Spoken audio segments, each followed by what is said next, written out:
Brent Venables and the Oklahoma Sooners made it to the playoffs last year, but fans still weren't happy about the offense, and there were still rumors about him on the hot seat.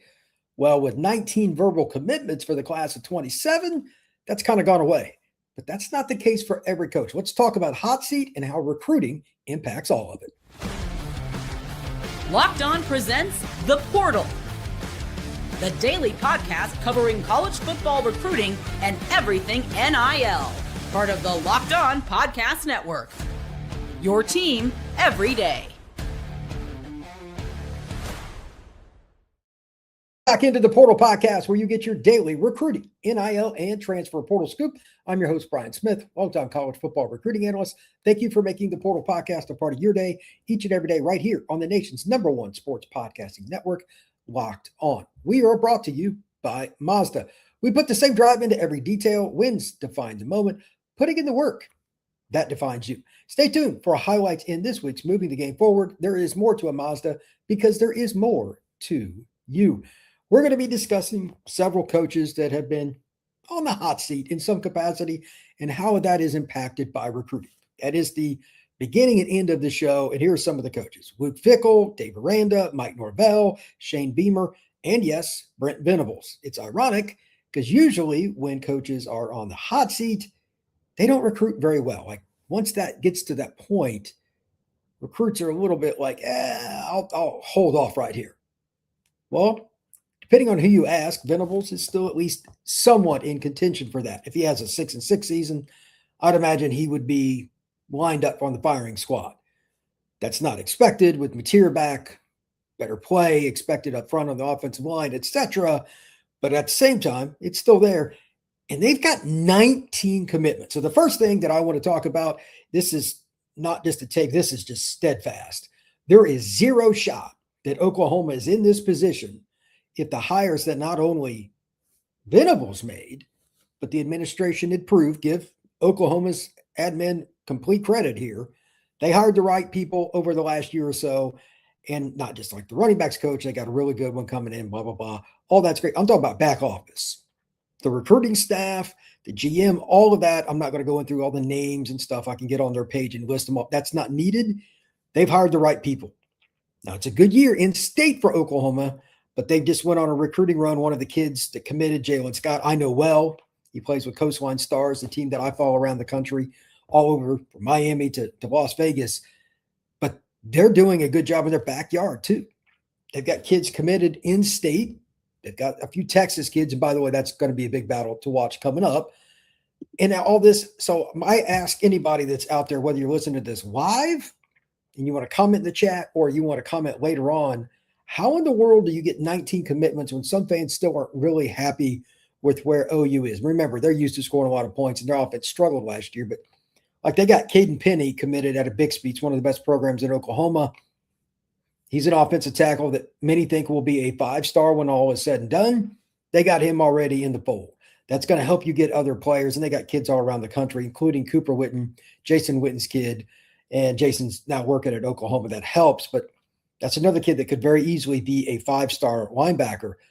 I think it's a commendable job that they've done it, and to me, if they're at 19, there must be some kind of backing from the boosters and everything else that they're at least turning the corner and they believe in Venables long-term, the people that have money, or else they wouldn't get this many commitments done so quickly. And secondarily, it's just effort. You have to put in effort to get to know kids, their brother and sister, their high school coach, their 7-on-7 coach, their trainer, their O-line guru that they work with, whatever it may be. If you're not getting those kids, you're not going to win. So I think that process for Oklahoma has been streamlined to fit for them. And out of all these guys, I mean, I wasn't sure, say, 2 months ago where Venables would be. And then all these commitments happen. I'm like, he's going to have to really bomb this year. And I think they're a top 15 team on a very conservative note this next year, probably top 10.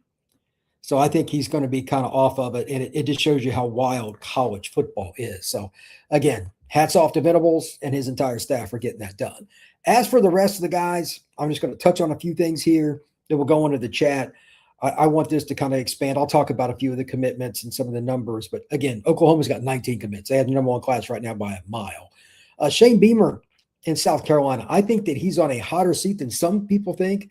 They have 2 commitments, neither of which is from the state of South Carolina, which is odd. That's the state institution. They've had some success recently. I know last year was bad. They were 4-8, but no in-state commit yet. That is a red flag for me. To me, he's at the top of the board right now. Like, something's not right. And by the way, it's terrible luck. They don't have one, but both of their projected offensive tackles are injured right now.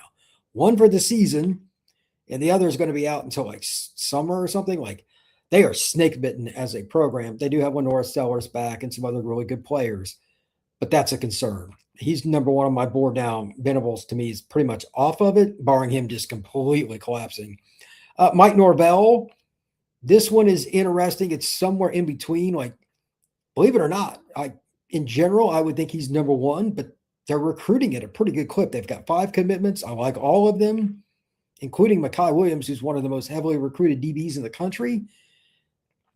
I still think there's a great chance he gets fired this year. I think him and Beamer are the most likely 1A, 1B kind of deal. But they're doing a decent job on the recruiting trail. Kind of like I mentioned with Venables. That doesn't make much sense. They've got a lot of really good kids lined up for OVs. I don't know what the deal is there. He is the hardest one out of this list to read.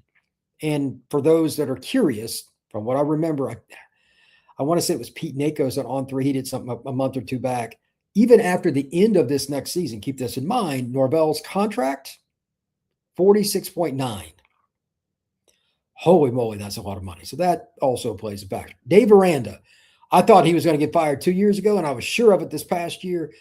Neither took place.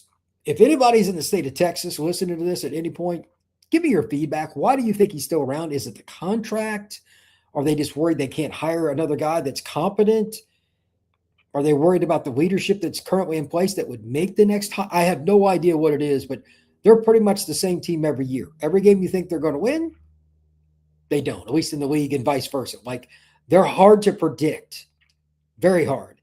And the biggest weird part of his program, Dave's obviously a defensive guy from his Wisconsin and LSU days. They're terrible on defense. Good offense. How does that work? Very strange. For what it's worth, Baylor's got 4 commitments right now, and they're good players. I got one kid from the Dallas area. It's really good. But it's not hard to recruit to Baylor. You're an hour from the Metroplex. That's an easy job to at least have a top 25 class, in my opinion. And they haven't gotten to that point consistently and gotten over the top, and they certainly don't look like they've been developed. I still think there's a good chance he could get fired any given year. Luke Fickell, this one is the most intriguing for Big Ten fans. I just want to comment on him really quick. We'll go to break and come back and go into the chat. I thought that he was going to get canned at the end of this last year, and I kept getting notes from Ryan Herrings, my go to Locked On Badgers. They don't have the stomach for it. They don't want to eat the contract. They don't want to spend the money on it. They don't know who they would hire, yada, yada, yada. Then they had a booster dive in and give them quite a bit of money, like big money booster. And their portal class was good. Colton Joseph, they added a few more recruits, and they're off to a decent start. They got 4 in-state recruits that are very good players. Okay, that's a good start. He's the one in the middle for me. They still need to win more this next year. It's going to be a hard start. They play Notre Dame inside a Lambeau Field game 1. Good luck with that. But their schedule is not as hard overall, especially the Big Ten slate. And more importantly, it's a little more balanced in terms of when they play games. Like the back half of their schedule last year was just, it was insane. They were lucky to get to the win total they did. But they'll be in a bowl this year. But how good of a bowl? That'll tell you if A, the recruits will stick with Wisconsin, and B, here's the big one, if they can add the pieces to really take that step forward. 7 or 8 wins would be nice this year, and it's possible. Badger fans want to be mentioned, at least down the stretch of seasons. Hey, we got a chance to go to the Big Ten title. They want to at least be in that conversation. This year's team, I don't see that, barring something unforeseen. They need this class and then the next class to kind of be on that level. So if that booster is still involved, it'll help him stay off the hot seat. And recruiting for the Badgers, I mean, it really does depend on this year. They've got to find a way at minimum to reach 7 wins, which I think is achievable. After that, we'll see. I'm sure I'll be on Locked On Badgers soon enough to talk with Ryan Herrings. How is this going to impact Wisconsin long-term? that is a topic for another day. Now, when we come back, what do you think? Which coaches out of this list that I talked about should be on the hot seat or will get fired? Is there anybody I missed? Is there anything else that you really want to go into? There's a lot to discuss right here on Locked on the Portal. Today's show is brought to you by our friends over at 5 Hour Energy. I truly appreciate everything that's going on with 5 Hour Energy because they've come up with some pretty cool stuff. And to be honest with you, the 5 Hour Energy Draft is part of it. 18 different flavors to choose from, including new options like confetti craze, fruity rainbow, cotton candy, and there's all kinds of things. There's a little bit of everything for you or anybody else. Board is set, the flavors are ready, and I've got my number one pick for the 5 Hour Energy Draft. It will be the same every day that we talk about this. It is always, for me, blue raspberry. I am a big snow cone guy. I do not deviate from that, and I'm honest about it. I would take that number one. After that, there are a lot of different reasons to go with different flavors. I'm a pretty straightforward guy, but I am really curious about cotton candy, probably the most. I like vanilla, and it has a hint of vanilla with some fruity twist to it. I like it quite a bit. And I am also very much a guy that, again, very traditional. I like cherry. I like strong flavors. It has a candy style flavor. Cherry's really good. Grape's another one that's popular. So is berry. It's kind of similar to blue raspberry. I like it. And another one that's a little underrated is peach mango.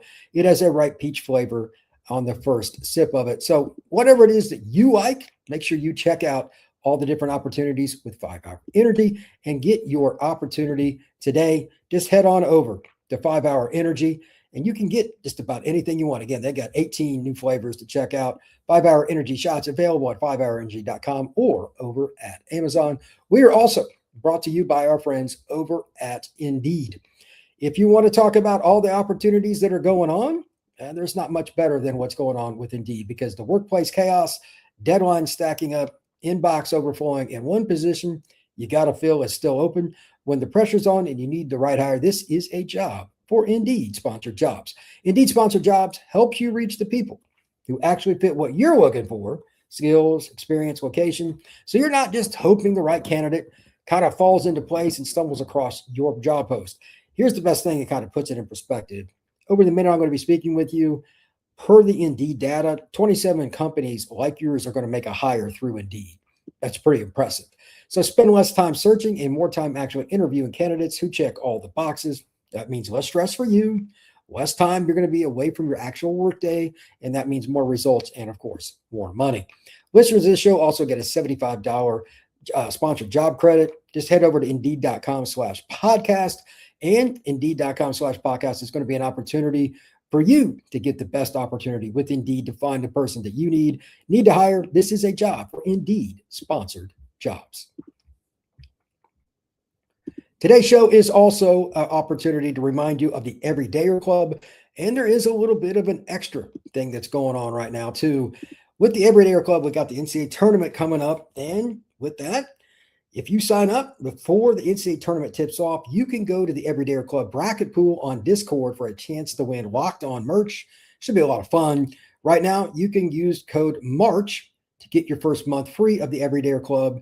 Just check it out.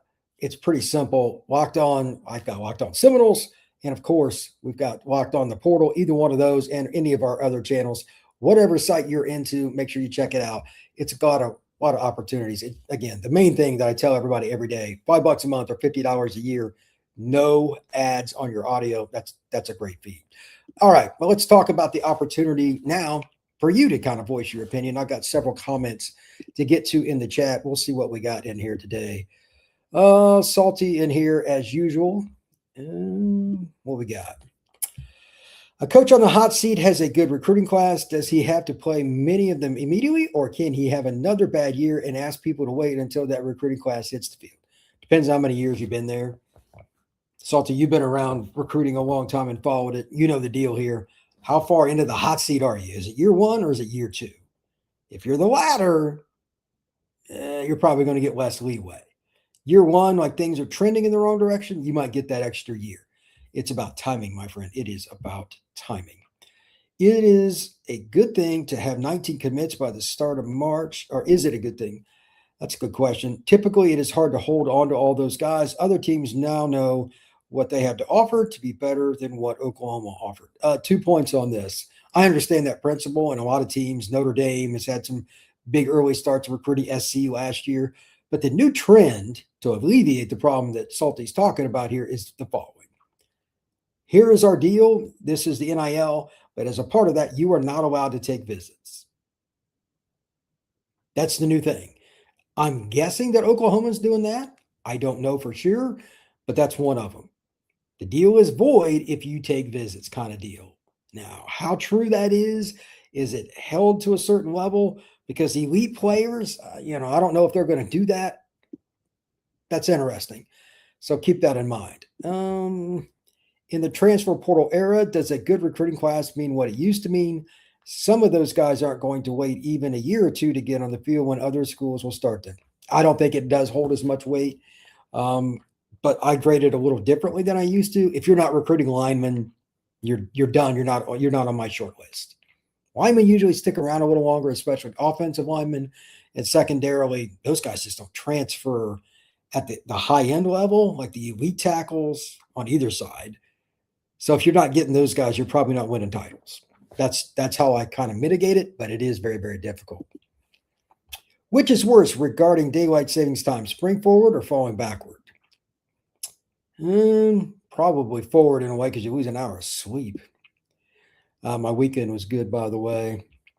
I did not watch the Woo Holtz thing, but I've seen a lot of clips on Woo. Katie, Dabo would love to have Venables back. I bet he would, but that ship has sailed. Katie, I am very impressed by the depth of your college football knowledge. You are a no amateur, that's for sure. That's from Salty. Katie. Nice compliment there. Katie, I thought Fickell would do better at Wisconsin. I did too, but they didn't give him the money to start with. And from what I'm told, for whatever it's worth, their facilities aren't as nice as you might think at Wisconsin compared to other Big Ten schools. How does that work out? I really can't say long term because they are recruiting better, got 4 in-state commits, but they just started donating the money and they need. Are they going to take that next step? Because they allegedly got top 1/3 of the conference NIL money. Need to see how that works out this year if they win more. That's you got to win at some point to get the elite kids. Let's see here. Katie, and you're correct about Dabo and Fickell. Jared Moore, with Penn State recruiting outside the footprint and more in the Midwest, does that open the door for James Franklin?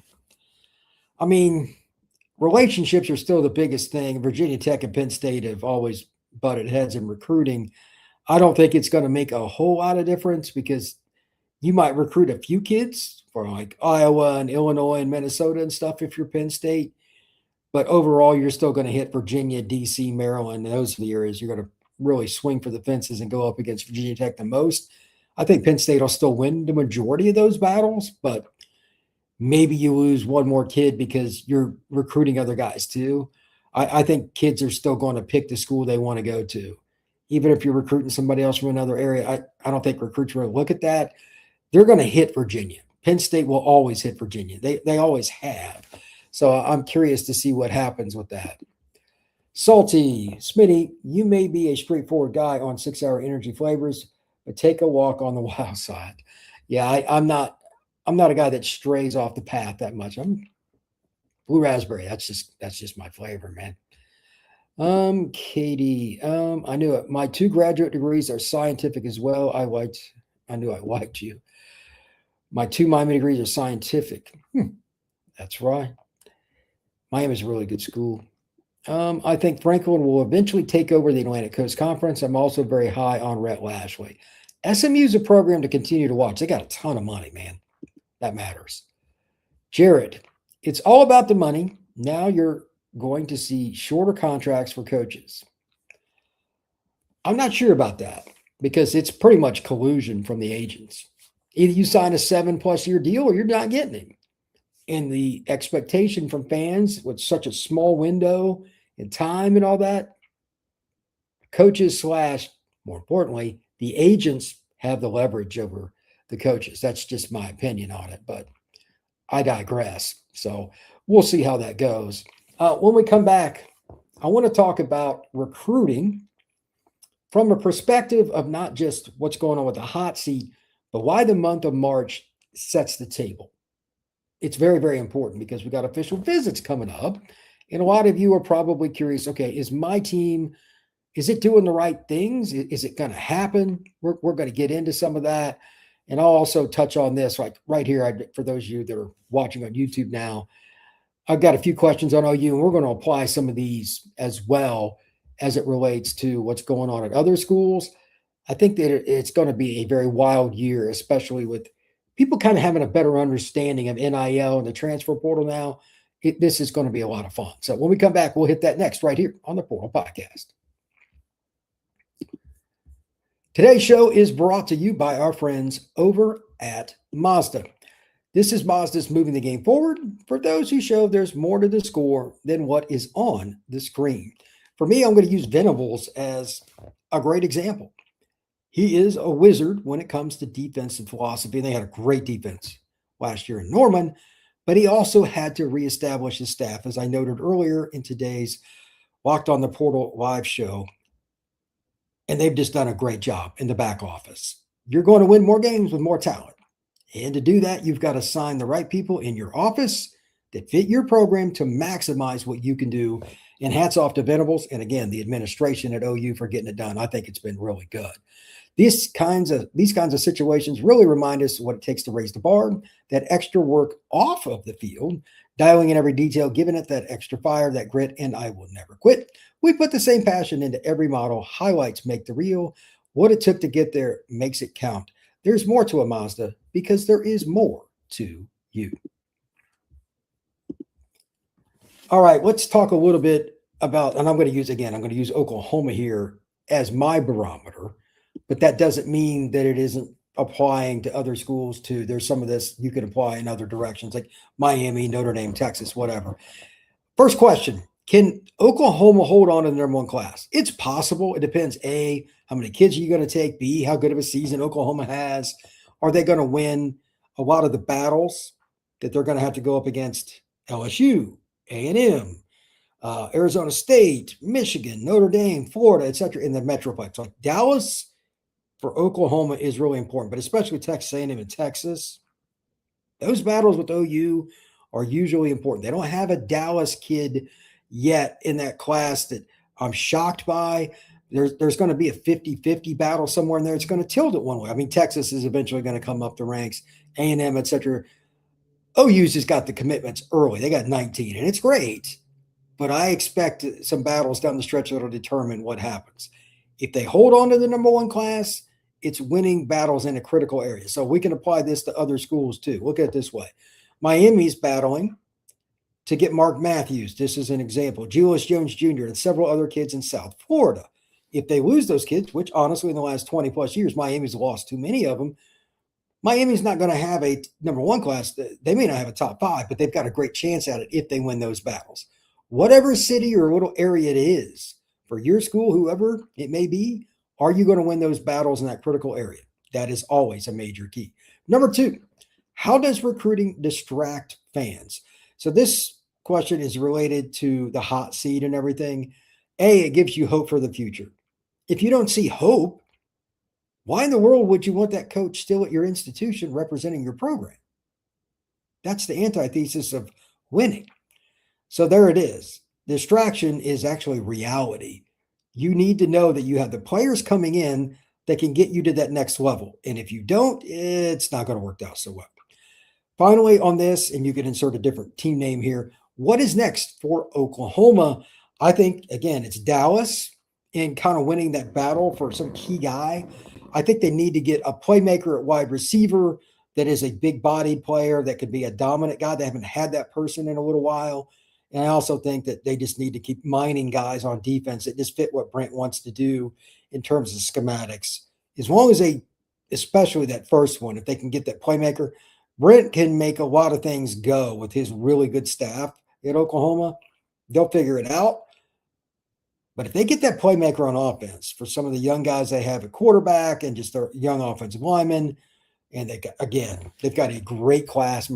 I'll go through a few of them. Caden Penny He's a great player out of Bixby, maybe the best offensive tackle in the country. He's a local kid. They got Cooper Hackett, Fort Gibson, another Oklahoma player, another big offensive tackle committed. Cooper Witten, of course, his dad's Jason.